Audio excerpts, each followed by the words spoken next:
Hello, আসসালামু আলাইকুম। Welcome to Sharif commerce academy. আজকে অনলাইনে ক্লাস হচ্ছে বিবিএ থার্ড ইয়ার অ্যাকাউন্টিং ডিপার্টমেন্টের অ্যাডভান্স অ্যাকাউন্টিং 1 এর chapter number 3 revenue recognition IAS 18। এই চ্যাপ্টারে আজকে হচ্ছে ফার্স্ট লেকচার। তো রেভিনিউ রিকগনিশন এই চ্যাপ্টারে জাতীয় বিশ্ববিদ্যালয়ে যে সিলেবাস দিছে, এই সিলেবাস আলোকে আমরা পুরো এই চ্যাপ্টারকে তিনটা ফরম্যাটে ভাগ করছি। প্রথম ফরম্যাট হচ্ছে কন্ট্রাক্ট রেভিনিউ, 2 নম্বর ফরম্যাট হচ্ছে সার্ভিস সেলস রেভিনিউ, 3 নম্বর ফরম্যাট হচ্ছে কস্ট রিকভারি মেথড। এই তিনটা ফরম্যাটের মধ্যে ফরম্যাট 1 এবং 2 এই দুইটা ফরম্যাট হলো পার্ট সি এর জন্য, আর 3 নাম্বার ফরম্যাটটা হচ্ছে পার্ট বি এর জন্য। আমার এই কথাটা কি একটু রিপিট করেন তো দেখি, কি বললাম আমি?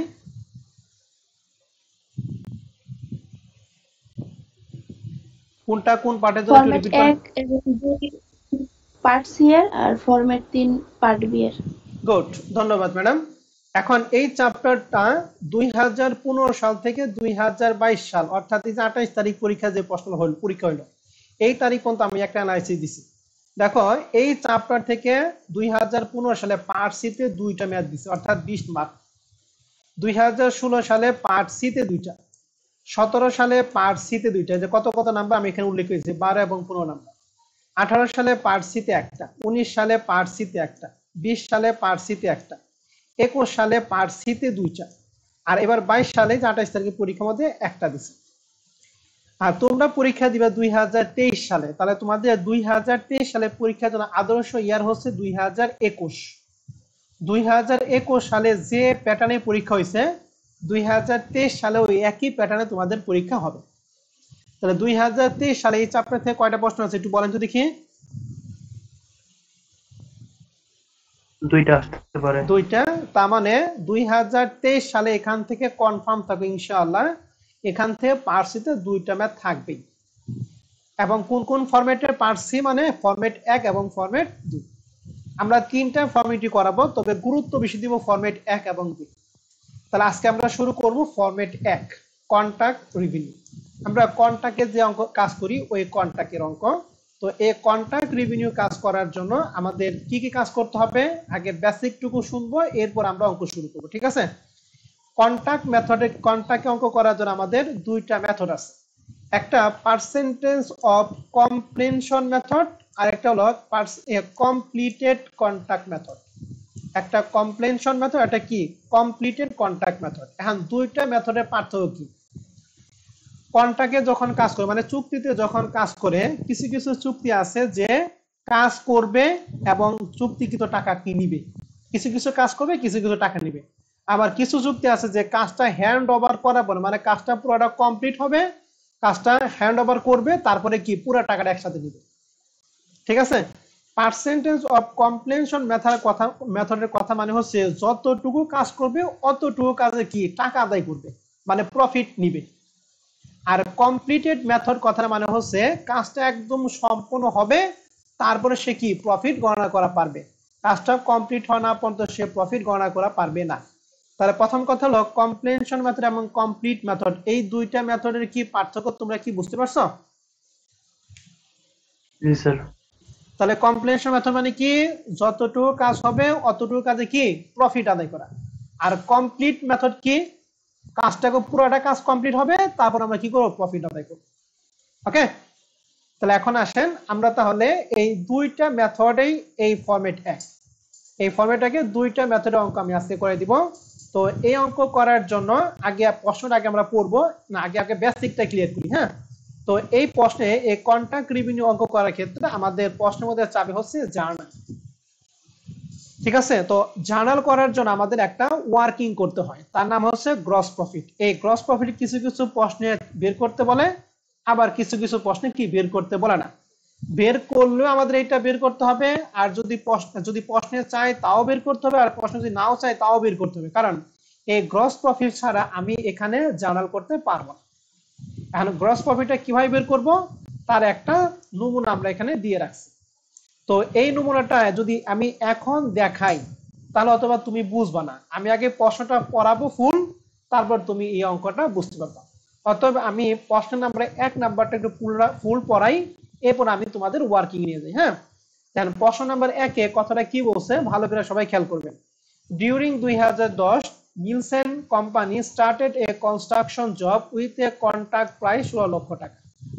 তাহলে একটা কাজ নিচ্ছে যার কন্ট্রাক্ট প্রাইস হচ্ছে 16 লাখ টাকা, তাহলে এটাকে বলবো কি কন্ট্রাক্ট প্রাইস, অর্থাৎ এই পুরা কাজটা 16 লাখ টাকা দিয়ে দিছে। বলছে the job was complete in 2018, তাহলে এই কাজটা কমপ্লিট হবে 2012 সালে। তাহলে বলেন যদি কি কন্ট্রাক্ট নিছিল কত সালে 2010 এ, আর শেষ করব কোথায়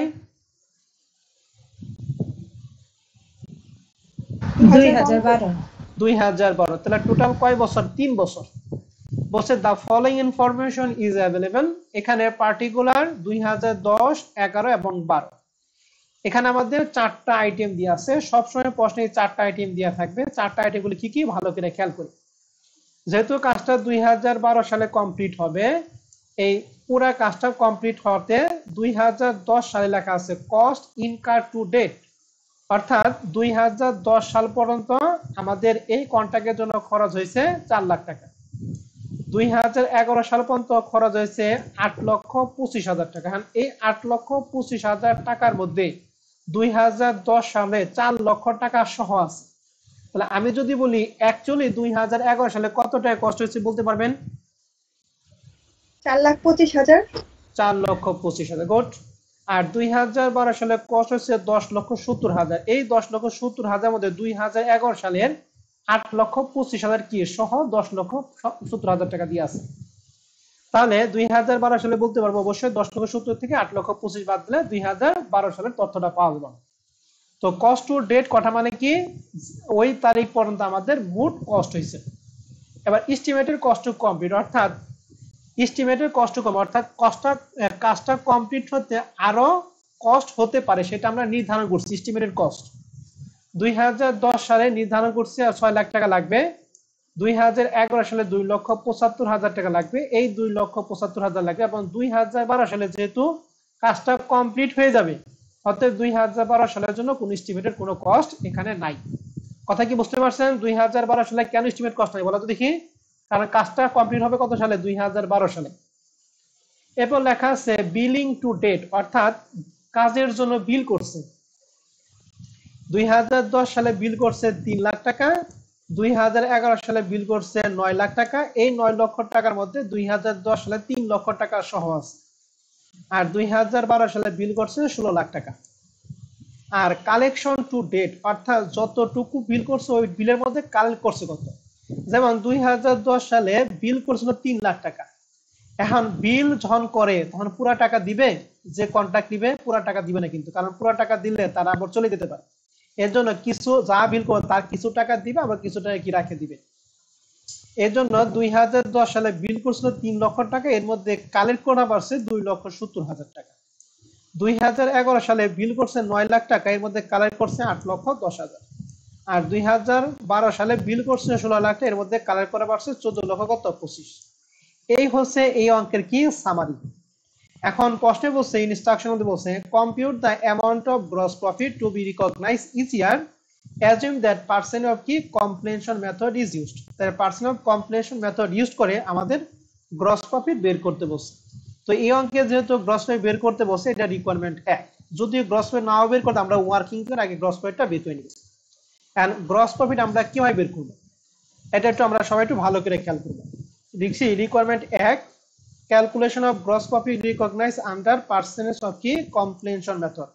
বলেন তো পার্সেন্ট অফ কমপ্লেনশন মেথডে কি কাজ হ্যান্ড ওভার করা বা প্রফিট হবে নাকি যতটুকু কাজ কতটুকু কাজে প্রফিট বের করবে? যতটুকু কাজ করব যতটুকু কাজ হবে ততটুকু কাজে কি প্রফিট। এখন আসেন আমাদের এই অঙ্কের জন্য কন্ট্রাক্ট প্রাইস কত ছিল একটু বলেন তো দেখি। 16 লাখ টাকা। 16 লাখ টাকা। এই কন্ট্রাক্ট প্রাইস সব বছরের জন্য সেম লিখছি। প্রথমে লিখছি কন্ট্রাক্ট প্রাইস, দ্বিতীয়টার ঘরে 16 লাখ, 16 লাখ এবং 16 লাখ টাকা। এখন এই কন্ট্রাক্টের জন্য আমরা কস্ট করছি বলেন তো দেখি। এখানে যে 4টা আইটেম ছিল এই 4টার মধ্যে কস্ট কয়টা? কস্ট কি কি বলেন? তার দুইটা। কি কি? Cost incurred to date, estimated cost to complete. এই দুইটা হচ্ছে কস্ট, আর একটা হলো বিল করছে আর একটা কালেক্ট করছে, এই দুটো তো কস্ট না। তাহলে আমাদের কস্ট হচ্ছে কি এই দুইটা। তাহলে আমরা প্রথমে লিখছি কস্ট টু ডেট 2010-এ ছিল 8 লাখ, 11-তে সরি 2010-এ ছিল 4 লাখ, 11-তে 8 লক্ষ 25, এবং 12-তে কত 10 লক্ষ 70। হ্যাঁ, এই যে 4 লাখ প্রথম করে, এখানে 8 লাখ 25, এখানে কত 10 লাখ 70। আর এস্টিমেটেড কস্ট ছিল 6 লাখ, 2 লাখ 25, শেষের কি জিরো। তাহলে এখানে দিচ্ছি 6 লাখ 2 লাখ 75 এবং কত জিরো। তাহলে 2011 সালে বুট কস্ট হচ্ছে এই 4 এবং 6 যোগ করে হচ্ছে 10 লাখ, এই দুইটা যোগ করে হচ্ছে 11 লাখ, আর এই দুইটা যোগ করে হচ্ছে 10 লাখ কত 70। টোটাল কস্ট পর্যন্ত আমরা সবাই কি বুঝতে পারছেন? কারো কোনো কনফিউশন আছে টোটাল কস্ট পর্যন্ত? না স্যার। এখন দেখেন 2010-এ আমি কন্ট্রাক্ট করছিলাম 16 লাখ টাকা, 16 লাখ টাকার মধ্যে আমাদের খরচ কত হয়েছে 10 লাখ।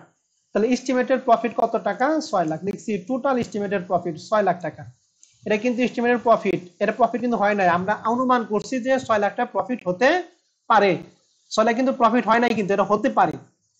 11 সালে কন্ট্রাক্ট ছিল 16 লাখ টাকা, এর মধ্যে কস্ট 11 লাখ টাকা, এস্টিমেটেড প্রফিট হবে 5 লাখ। 12 সালের জন্য 16 লাখ, 10 লক্ষ 70, দুইটা পার্থক্য হচ্ছে 5 লক্ষ কত 70। তার মানে এই যে 6 লাখ 5 লাখ 5 লাখ 30, এই তিনটা যে প্রফিট বের করলাম, এই প্রফিট কি অ্যাকচুয়াল প্রফিট নাকি এস্টিমেটেড প্রফিট বলেন তো দেখি? Estimated profit. Estimated profit. এটা কিন্তু প্রফিট অ্যাকচুয়ালি হয় নাই। আর আমাদের পদ্ধতির নাম হচ্ছে কমপ্লেনশন মেথড, অর্থাৎ যতটুকু কাজ করব অতটুকু কাজে কি প্রফিট আদায় করব। এখন কতটুকু কাজ হয়েছে সেটা আমরা বের করব, এই জন্য লিখছি percentage of complete to date, অর্থাৎ ওই ডেট পর্যন্ত আমি একটা কাজের কতটুকু কাজ কমপ্লিট করছি, 100% কাজের মধ্যে কতটুকু কাজে কমপ্লিট করছি। এখন আমাকে একটু বলেন 2010 সালে বুট কত টাকা কষ্ট হয়েছে বলেন তো দেখি? আমরা বের করছি 2010-এর জন্য টোটাল কষ্ট কত বের করছি 10 লাখ। 10 লাখ। এই 10 লক্ষ টাকার মধ্যে অ্যাকচুয়ালি 2010-এ কষ্ট হচ্ছে কত 4 লাখ টাকা, তাই তো? তাহলে আমাদের পার্সেন্ট অফ কমপ্লিট টু ডেটের সূত্র কি? উপরে কস্ট টু ডেট, নিচে হচ্ছে টোটাল কস্ট ইনটু 100। অর্থাৎ 2010-এর জন্য কস্ট টু ডেট হচ্ছে 6 লাখ টাকা, টোটাল কস্ট হচ্ছে 10 lakh, sorry cost to date হচ্ছে 4 লাখ টাকা, টোটাল কস্ট হচ্ছে 10 লাখ। তাহলে 4 লাখ ভাগ 10 লাখ ইনটু 100 সমান সমান কত পার্সেন্ট? 40%। 2011-এর জন্য কস্ট টু ডেট হচ্ছে 8 লক্ষ 25, আর টোটাল কস্ট বের করছি 11 লক্ষ টাকা। 8 লক্ষ 25 ভাগ 11 লাখ ইনটু 100 সমান সমান 75%। 2012 সালে কস্ট টু ডেট হচ্ছে 10 লক্ষ 25, টোটাল কস্ট হচ্ছে 10 লক্ষ 70, টোটাল কস্ট হচ্ছে 10 লক্ষ 70 ইনটু 100 সমান সমান 100%। তাহলে এই যে percent of complete to date 40, 75 এবং 100, এই তিনটা পার্সেন্টেজ বের করার মধ্যে কারো কোনো কনফিউশন আছে নাকি বলেন? কনফিউশন থাকলে আমাকে বলেন। সমস্যা নাই স্যার। সবাই কথা বলেন। 40%, 75% এবং 100%, সমস্যা নাই? ওকে, এবার খেয়াল করেন এই যে 75% আমরা যেটা বের করছি, 75% মধ্যে কি এই 40% সহ কিন্তু আছে। আবার যে 100% বের করছি, 100% মধ্যে আগের বছর 75% সহ কিন্তু আছে। হ্যাঁ, মনে রাখেন। তাহলে বলতো একটা কাজের 100% কাজের মধ্যে 2010 সালে আমরা কত পার্সেন্ট কাজ কমপ্লিট করছি? 40%। তাহলে প্রফিট কি আমি 100% নাকি 40% প্রফিট নিব বলো দেখি? 40% নেব। 40%। তাহলে আমি এস্টিমেট প্রফিট ছিল 6 লাখ টাকা, যার কত পার্সেন্ট কাজ কমপ্লিট করেছে 40%। তাহলে 6 লাখ টাকা 40%, 2 লক্ষ 40। এটা হচ্ছে টোটাল গ্রস প্রফিট রিকগনাইজ। এরপরে 2011 সালে প্রফিট আমরা এস্টিমেট করছিলাম 5 লাখ, এর মধ্যে কাজ কমপ্লিট করছে 75, তাহলে 5 লাখে 75%, 3 লক্ষ 75। 2012 সালে এস্টিমেট প্রফিট করছিলাম 5 লক্ষ 30, এর মধ্যে 100% কাজ কমপ্লিট হয়েছে, এটার প্রফিট কত 5 লক্ষ কত 30। তাহলে টোটাল গ্রস প্রফিট রিকগনাইজ, এই অ্যামাউন্ট নিয়ে কারো কোনো কনফিউশন আছে?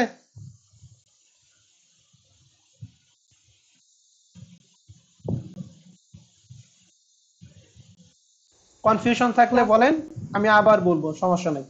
কারো কোনো কনফিউশন সমস্যা আছে? নাই স্যার, বুঝতে পারছি। এখন আমাকে স্যার। বলেন তো দেখি, এখন আমাকে বলেন এই যে 3 লক্ষ 75 যে বের করছি, এর মধ্যে আগের বছরে প্রফিট ছিল না? প্রফিট সহ তো বের করছি নাকি? এই যে 5 লক্ষ স্যার। 70 যে বের করছি, আগের বছর প্রফিট ছিল না?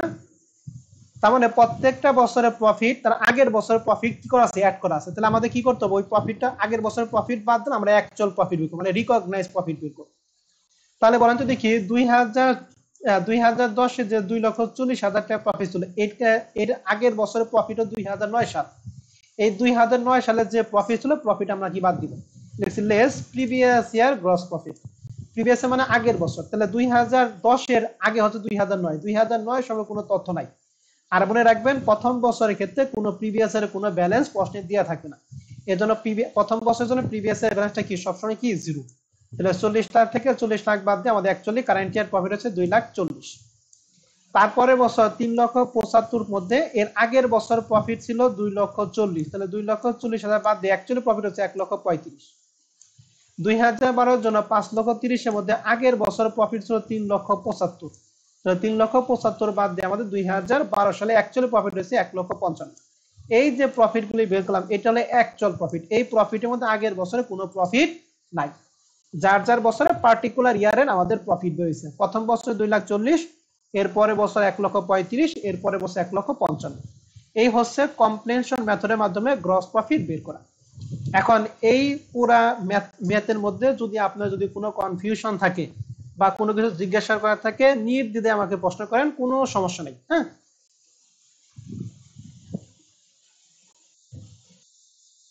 যে কোনো প্রশ্ন আমি এখানে পুরোটা স্ক্রিনে রাখছি। কস্ট যে বের করতে ওইটা আরেকবার দেন। কস্ট মানে টোটাল কস্ট না ম্যাডাম? জি স্যার। ওকে স্যার, আমি বলতেছি দেখেন, এই যে আমাদের যে চারটা তথ্য ছিল, এই তথ্যের মধ্যে আমাদের কস্ট কয়টা?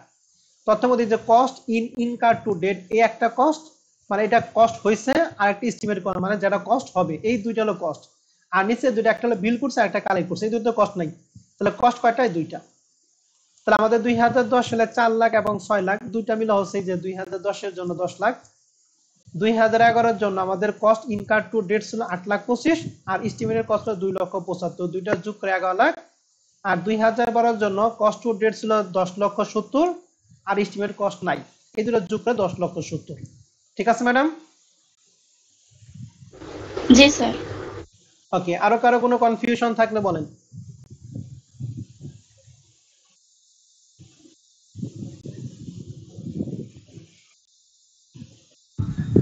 আমার একটা প্রশ্ন আছে। হ্যাঁ হ্যাঁ বলেন ম্যাডাম। প্রশ্ন কি শুধু এই দুটো কস্টই দেওয়া থাকবে নাকি আরো কোনো কস্ট দেওয়া না, থাকবে? আমাদের কন্ট্রাক্ট ক্ষেত্রে এই দুইটা কস্ট, কস্ট টু ডেট এবং এস্টিমেট কস্ট, এই দুইটা কস্টই থাকবে, আর কোনো কস্ট থাকবে না। ঠিক আছে, ঠিক আছে ম্যাডাম। আর কোনো কস্ট যদি থাকেও প্রশ্নে, কন্ট্রাক্টের অঙ্কের ক্ষেত্রে ওই কস্টের কোনো প্রয়োজন নাই, মানে ওটা ভ্যালুলেস। তো এই দুটো কস্ট দিয়েই কাজ হবে? হ্যাঁ, এই কন্ট্রাক্ট রিলেটেড কস্ট এই দুইটাই, অন্য কোনো কস্ট যদি থাকে তাহলে সেটা কন্ট্রাক্টের অঙ্কের ক্ষেত্রে সেটা কি ভ্যালুলেস। Okay madam? জি, বুঝতে কারণ পারছি। কন্ট্রাক্টের কস্টই দুইটা, একটা হইছে আর একটা এস্টিমেট করছে, এই দুইটা কস্টের বাইরে আর কোনো কস্ট নাই। Okay madam? জি। ওকে, তাহলে আমরা কি এক নাম্বারটা শেষ করে 2 নাম্বার যাব? আমরা তাহলে 2 নাম্বার গেলাম, prepare all necessary journal entries 2011, অর্থাৎ 2011 সালে, যে 2011 কিন্তু মাঝখানে বছর, 2011 সালে কি করতে বলছে? জাবেদা করতে বলছে। হ্যাঁ, এই চ্যাপ্টারের জাবেদা আমাদের যদি চাই, এই কন্ট্রাক্ট রিলেটেড অঙ্ক করার ক্ষেত্রে জাবেদা সব সময় ফিক্সড 4টা জাবেদা হবে। কয়টা জাবেদা হবে বলেন তো দেখি? 4টা। 4টা। এই 4টা জাবেদা কি কি আমি একটু বলি। প্রথমে হচ্ছে এস্টিমেটেড কস্টের জন্য একটা জাবেদা দিব, 2 নাম্বার জাবেদা হচ্ছে কালেকশন টু বিলের জন্য একটা জাবেদা দিব, 3 নাম্বার জাবেদা হচ্ছে কালেকশন টু ডেটের জন্য দিব, আর 4 নাম্বার জন্য লাভ বন্ধ করা একটা জাবেদা দিব। তাহলে আমি এখান থেকে দেখাই, প্রশ্ন থেকে দেখাই, প্রশ্ন থেকে দেখালে বুঝবা। প্রথমে এখানে আমাদের 4টা আইটেম আছে, 4টা আইটেমের মধ্যে জাবেদা হবে 4টা। প্রথম জাবেদা হচ্ছে এই যে কস্ট ইনকার টু ডেটের জন্য একটা জাবেদা, 2 নাম্বার জাবেদা হচ্ছে বিল টু ডেটের জন্য 2 নাম্বার জাবেদা, 3 নাম্বার জাবেদা হচ্ছে কালেকশন টু ডেটের জন্য একটা জাবেদা, এই তিনটা, আর একটা হলো প্রফিট লাভকে বন্ধ করার জন্য একটা জাবেদা। এই টোটাল হচ্ছে 4টা জাবেদা। তাহলে কি একটা আমার কথা একটু রিপিট করেন তো দেখি, কয়টা জাবেদা দিব আমরা? 4টা। কার কার জন্য? স্যার কস্ট টু ডেটের জন্য, বিলিং টু ডেটের জন্য, কালেকশন টু ডেটের জন্য এবং ভ্যানিশ করার জন্য। লাভকে বন্ধ করার জন্য। গুড। আরেকজন রিপিট করেন তো দেখি।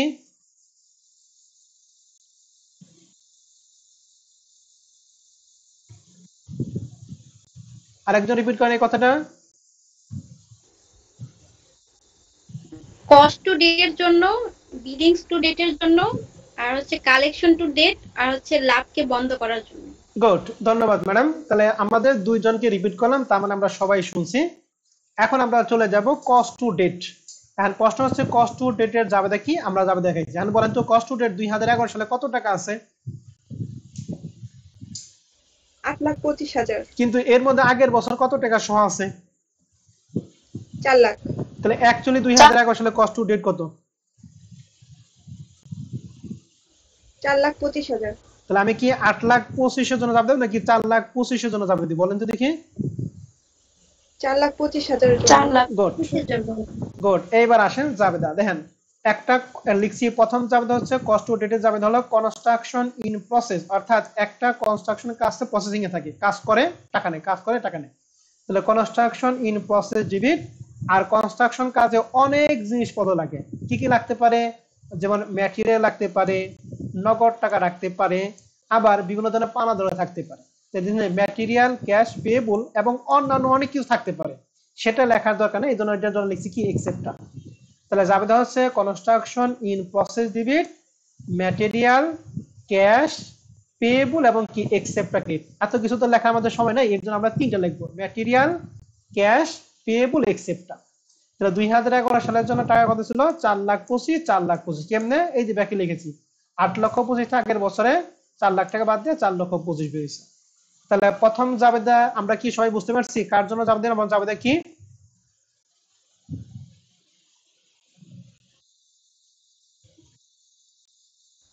জি স্যার।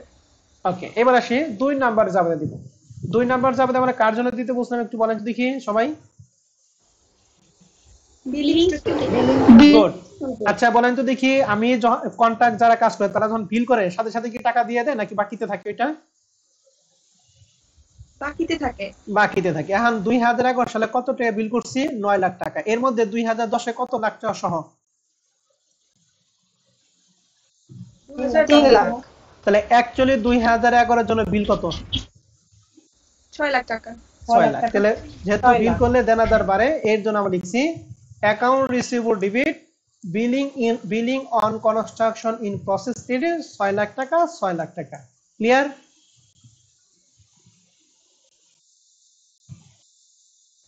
জি স্যার। ওকে, এরপর 3 নাম্বার জাবেদা কার জন্য দিতে বলছিল? হ্যাঁ বলেন ম্যাডাম।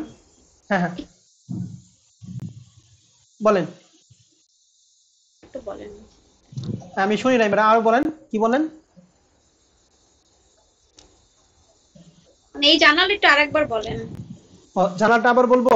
মানে আগে এটা টাকাটা যে বাকিতে হইছে ওকে, বিলিং টু ডেট, বিল করা হয়েছে ম্যাডাম। কিভাবে হইলো এটা? দেখেন, বিলিং টু ডেট, বিল করছি। বিল করা মানে কি সাথে সাথে আপনাকে টাকা দিবেন? বিল মানে একটা কাগজ যে স্যার আমি এত টাকা কাজ করি, আপনি কি সাথে সাথে টাকা দিয়ে দিবেন? সাথে সাথে কেউ টাকা দেয় না, বলে যে অমুক দিন এসো, ঠিক আছে? তার মানে যখনই বিল করি তখন এটা কি থাকে? বাকিতে থাকে। আর যখন এটা কালেক্ট করি তখন সেটা আমি কি নগদ টাকা নিই। তাহলে যখনই বিল করবো তখন সেটা বাকিতে, আর বাকিতে যেহেতু আমি সেবা দিয়েছি তার মানে দেনাদার সৃষ্টি হয়েছে।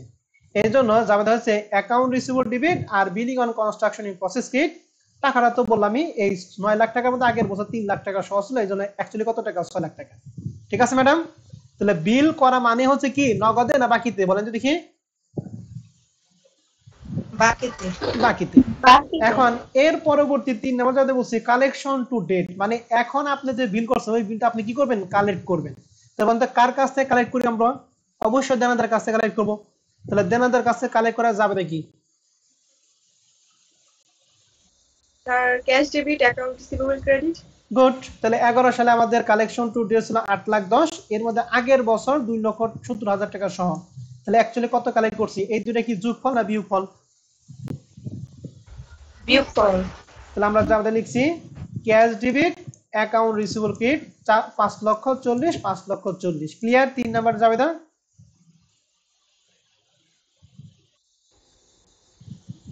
হ্যাঁ ক্লিয়ার। ওকে, এইবার আসেন আমরা 4 নাম্বার জাবেদা বলছি লাভকে ভ্যানিশ করার জন্য জাবেদা। এখন আসেন প্রথম জাবেদায় দেখেন কনস্ট্রাকশন ইন প্রসেস যেটা ছিল 4,25,000, এটা লাভকে ভ্যানিশ করার জন্য এটা এক্সপেন্স হয়ে যাবে। লিখছি কনস্ট্রাকশন এক্সপেন্স 4,25,000 টাকা। কথাটা আমি আবার বলতেছি, প্রথম জাবেদায় কনস্ট্রাকশন প্রসেস যে ডিবিট ছিল, এটা যখন প্রফিট হবে তখন সেটা এক্সপেন্স হয়ে যাবে। আমরা জানি ব্যয় বৃদ্ধি বলে কি ডিবিট, এই জন্য কনস্ট্রাকশন এক্সপেন্স কি ডিবিট। ওকে ম্যাডাম, সবাই কি এটা বুঝতে পারছি? আবার একটু রিপিট করেন। আবার রিপিট করছি, কনস্ট্রাকশন ইন প্রসেস প্রথম জাবেদায় 4,25,000 টাকা ডিবিট ছিল না, এটা কাজটা কি প্রক্রিয়া দিন ছিল। যখন আমরা প্রফিট করব, প্রফিটকে বন্ধ করব, তখন এটা আমাদের জন্য কি খরচ হয়ে যাবে। এই জন্য খরচ হলে ব্যয় বৃদ্ধি পেলে কি হয় ডিবিট হয়, এই জন্য কনস্ট্রাকশন এক্সপেন্স ডিবিট 4,25,000 টাকা। এবার 2011 সালে আমি প্রফিট বের করি, যে 2011 সালে যে প্রফিট বের করছি, কত টাকা প্রফিট বের করছি বলেন দেখি,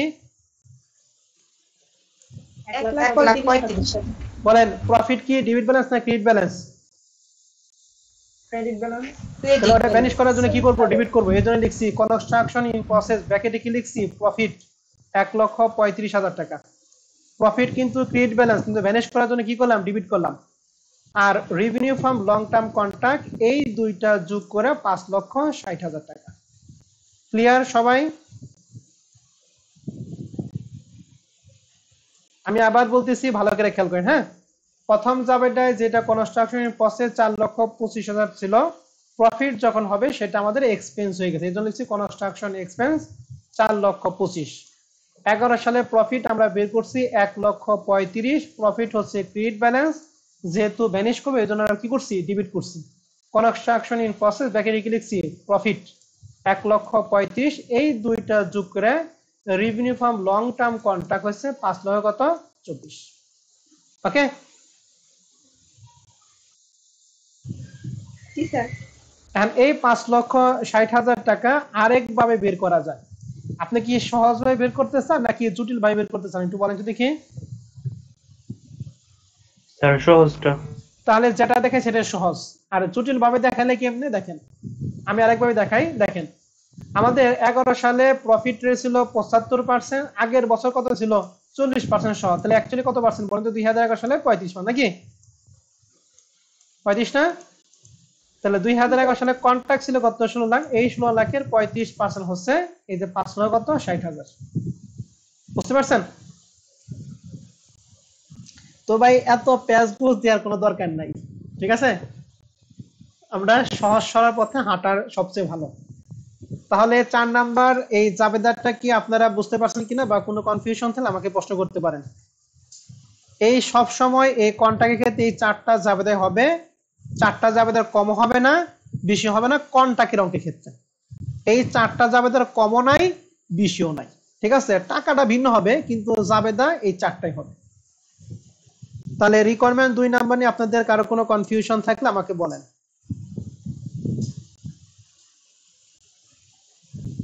স্যার লাস্টের যাবে যেটা আরেকবার বোঝায় দেন, আমার নেট চলে গেছিল। আচ্ছা ঠিক আছে, আমি আর বলতেছি, প্রথম দিন তো বলতেছি। হ্যাঁ, প্রথম জাবেদায় কনস্ট্রাকশন ইন প্রসেস ছিল। এই কনস্ট্রাকশন প্রসেস মানে এটা প্রক্রিয়া দিন কাজ, মানে কাজে চলতেছে 4,25,000। যখন আমরা প্রফিট কে ভ্যানিশ করবো তখন এই প্রক্রিয়া দিন কাজটা কি আমাদের জন্য খরচ হয়ে যাবে, কারণ খরচ হলে আমরা লাভটা নিতে পারবো। তাহলে 4,25,000 টাকা আমাদের খরচ হয়ে গেছে, তাহলে খরচ বৃদ্ধি পেলে ডিবিট, এর জন্য লিখছি কনস্ট্রাকশন এক্সপেন্স ডিবিট 4,25,000। 2011 সালে আমরা এই যে প্রফিট বের করছিলাম, এই যে 2011 সালে সবার শেষে প্রফিট বের করছিলাম 1,35,000, প্রফিট হচ্ছে ক্রেডিট ব্যালেন্স, কিন্তু প্রফিটকে বন্ধ করার জন্য কি করব, ডেবিট করছি। এই জন্য লিখছি কনস্ট্রাকশন ইন প্রসেস ব্র্যাকেটে কি লিখছি প্রফিট 1,35,000, আর এই দুইটা যোগ করে revenue from long term contract 5,60,000। ঠিক আছে তোমার? জি স্যার। ওকে, তোমার বাদে আরো কারো কোনো প্রশ্ন আছে এই 4টা জাবেদার মধ্যে?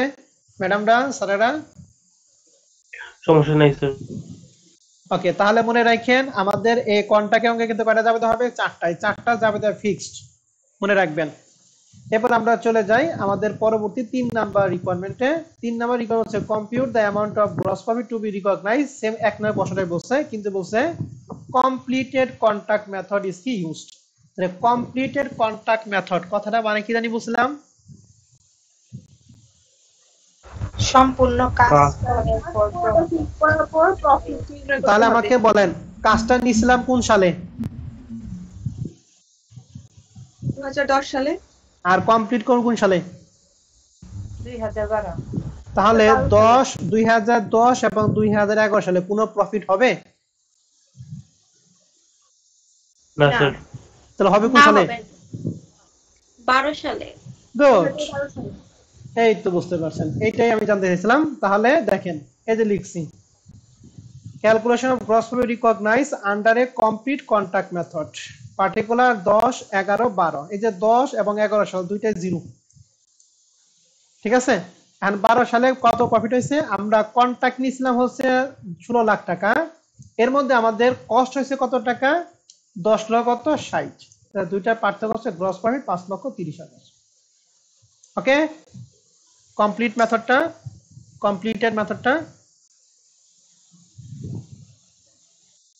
কমপ্লিটের মেথড অঙ্ক হলো পোলাপানি অঙ্ক, ঠিক আছে। এটা পোলাপানি জিনিস, খালি মাথায় রাখবেন। কমপ্লিট কথাটা মানে হচ্ছে যখনই কাজ শেষ হবে তখনই আমরা প্রফিট আদায় করতে পারবো, আদারওয়াইজ এর আগে প্রফিট আমরা কখনোই আদায় করতে পারবো না বা প্রফিট চিন্তা করতে পারবো না, ঠিক আছে। ম্যাডামরা আপনারা রিকোয়ারমেন্ট 3 নাম্বারটা কি বুঝতে পারছেন কিনা একটু আমাকে শিওর করেন। জি স্যার, বুঝতে পারছি। জি স্যার। কোনো ইনকোয়ারি আছে এটা নিয়ে? ভাই কস্ট অফ কনস্ট্রাকশনের টাকাটা কোথায় পাইলেন? 10,70,000। ও এটা এই যে ম্যাডাম, এই যে কস্ট টু, এই যে কই, এই যে কস্ট টু ডেট, এই যে 10,70,000 টাকা।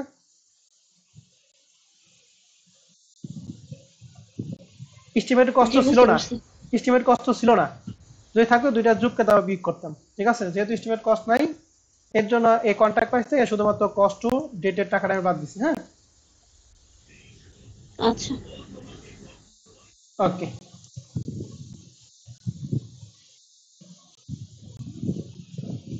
ওকে, তাহলে 1 নাম্বারটা আমরা শেষ করলাম, ঠিক আছে ম্যাডামরা। এই 1 নাম্বার অঙ্কে অনুরোধ আমি কিছু বাসায় কাজ দিব, এই কাজগুলি আপনাদের কি করতে হবে? সুন্দর করে কি করতে হবে? হোমওয়ার্কটা সাবমিট করতে হবে। হ্যাঁ, এখন আসেন আমি তাহলে কাজ একটু বলতেছি।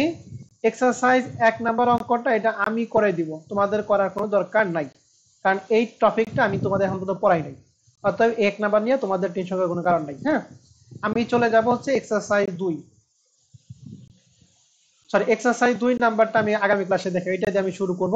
এক্সারসাইজ 2 করার দরকার নেই। হ্যাঁ, আমি দেই 3 নাম্বার। এই যে আমাদের বইয়ের এক্সারসাইজ 3 নাম্বারটা এবার 2022 সালে, এই যে 28 তারিখে যে পরীক্ষা হলো না, 28 তারিখ পরীক্ষায় হুবহুব এই যে 3 নাম্বার অঙ্কটা আইছে। ব্যাপারটা বুঝছেন? এক্সারসাইজ 3 নাম্বার অঙ্কটাই 2022 সালে পরীক্ষা আইছে, আর তোমরা পরীক্ষা দিবে কত? 2023-এ, মনে রাখো। আমাদের বইয়ে এক্সারসাইজ 3 নাম্বার অঙ্কটা আইছে হুবহুব এই অঙ্কটা, শুধুমাত্র নামটা এই নামানোর পরিবর্তে কি জানি দিছে, হাজি নাকি একটা নাম দিয়ে দিছে।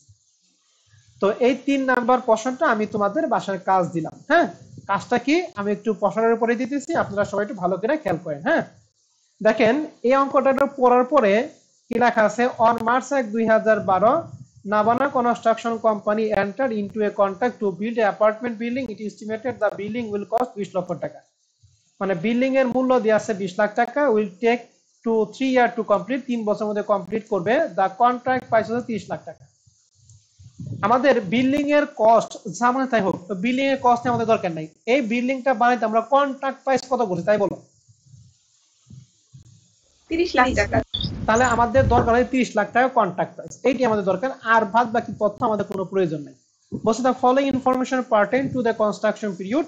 প্রশ্ন বলছে কস্ট টু ডেট 6 লাখ, 15,60,000 এবং 21 লাখ। প্রত্যেকের টাকা ঠিক তার আগের বছর টাকা যোগ করে দিয়ে আছে, ঠিক আছে ম্যাডামরা।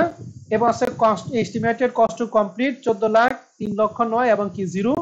বিলিং টু ডেট আছে 10,50,000, 21 lakh, 30 lakh. Collection to date আছে 9,50,000, 19,50,000 এবং কত 27,50,000। তাহলে তথ্য কিন্তু আগের মতোই। নিচে বলছে compute the amount of gross profit to be recognize each year percent of কি মেথড বলো দেখি? কমপ্লেনশন মেথড। আর কি করতে বলছে? জার্নাল করতে বলছে। 2014 সালে জাবেদা করতে বলছে। তাহলে এই 2014 সালে জাবেদা করবো। তাহলে 2014 সালে যখন জাবেদা করবো তখন 2014 সালের টাকা থেকে 13 সালের টাকা বাদ দিব। হ্যাঁ, আর 13 সালে যদি করি তাহলে 2013 সাল থেকে এই 12 সালের টাকাটা বাদ দিব। বুঝতে পারছি কথা? স্যার তাহলে 3 নম্বর অঙ্কটা কি পারবেন আপনারা? জি পারবো। ওকে, তাহলে 3 নাম্বার অঙ্কটা আপনাদের বাসায় কাজ থাকবে। আমি আরেকটা অঙ্ক দিচ্ছি, একটু ভালো করে সবাই একটু খেয়াল করেন। 4 নাম্বার অঙ্কটা ব্যালেন্স শিট আমি পরে করাবো। এটা এটা তো ব্যালেন্স শিট। এই দেখেন 6 নাম্বার অঙ্কটা দেখেন। 6 নাম্বার 2018 সালে অ্যাকাউন্টিং পারছি, এগুলা সব কিন্তু পারছি। তাহলে এখানে আমাদের সেই বিল্ডিং ওই অঙ্কটার মতোই বিল্ডিং দিয়ে আছে 20 লাখ টাকা, কন্ট্রাক্ট প্রাইস দিয়ে আছে হচ্ছে 30 লাখ। আমাদের লাগবে 30 লাখ টাকা লাগবে, ওই 20 লাখ টাকা কোনো ভ্যালু নাই। আর এটা 2 বছরের মধ্যে কমপ্লিট করবে। তাহলে 16 এবং 17 এর 2 বছরের তথ্য দিয়ে আছে। Cost to date, estimated cost, যে প্রগ্রেস বিল টু ডেট। এই প্রগ্রেস বিল টু ডেট মানে বিলিং টু ডেট, আর ক্যাশ কালেকশন টু ডেট মানে কালেকশন টু ডেট। তাহলে তথ্য আগেরটাই, জাস্ট নামটা একটু ঘুরিয়ে দিছে। হ্যাঁ, আর 2 বছরের তথ্য প্রশ্ন আগের মতোই, গ্রস পয়েন্ট বের করতে বলছে কম্বিনেশন মেথডে, আর জাবেদা করতে বলছে 2017 সালে জাবেদা করতে বলছে। তাহলে এই অঙ্কটা আর আমাদের এই যে এখানে এক্সারসাইজ 3 একই না, সিমিলার অঙ্ক, শুধুমাত্র একটা 3 বছর একটা 2 বছর। আমার কথা কি বুঝতে পারছো?